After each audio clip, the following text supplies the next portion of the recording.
Long ago, in a quiet village nestled between green hills and silent forests, there lived a poor man. Though he worked hard every day, toiling in the fields and doing small jobs for others, he could never seem to get ahead. His roof leaked when it rained, his clothes were worn thin, and many nights he went to sleep hungry. Yet despite his hardships, he had a strong faith in the gods, especially one in particular. In the center of his modest home, he kept a small wooden idol. It was carved from oak, shaped like a stern-faced god with a long beard and piercing eyes. The man had found it years ago while chopping wood in the forest. Something about the statue seemed powerful, and so he took it home, set it upon a shelf, and built a little shrine around it. Every morning and every night he bowed before it, whispered prayers, and begged for help. "O mighty one," he would say, "look upon your humble servant with kindness. Bless me with fortune, with food, with comfort. I have asked for little, and yet I remain poor. Hear me now and show me mercy." But days passed, then months, then years, and the man remained just as poor as before. His hands grew calloused from work, his back ached with age, and still the wooden god offered no help. The man began to grow bitter. His prayers became less frequent, his voice more resentful, and eventually his hope withered away entirely. One day, after returning from a long day of labor with barely a few coins in his pocket, the man stared at the idol with narrowed eyes. He sat in silence for a long time, watching it sit there in its little shrine, silent, unmoving, useless. And then, something inside him snapped.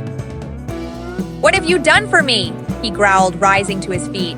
"All these years I have honored you. All these years I have believed in you. And what have you given me in return? Nothing but silence." Fury overtook him.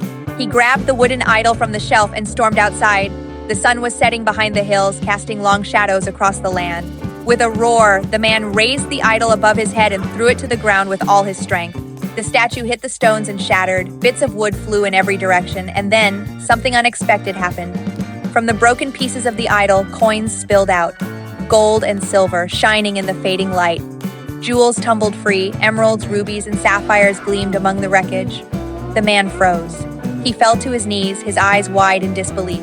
He gathered the treasure in trembling hands.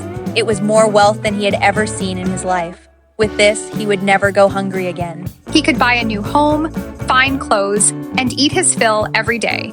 His life would be transformed. But as he stared at the riches, a strange feeling came over him. Not joy, not relief. A shadow of regret passed through him because he realized something important. Something that made him feel both foolish and wise all at once. For years, he had prayed to a block of wood, believing it had divine power. He had hoped, begged, and waited for a miracle from something that could not hear, could not act, and could not care. The idol had been hollow all along, literally filled with treasure, yet useless in every other way. It had taken an act of destruction to uncover its value. And that value had nothing to do with divinity. It had only ever been a box.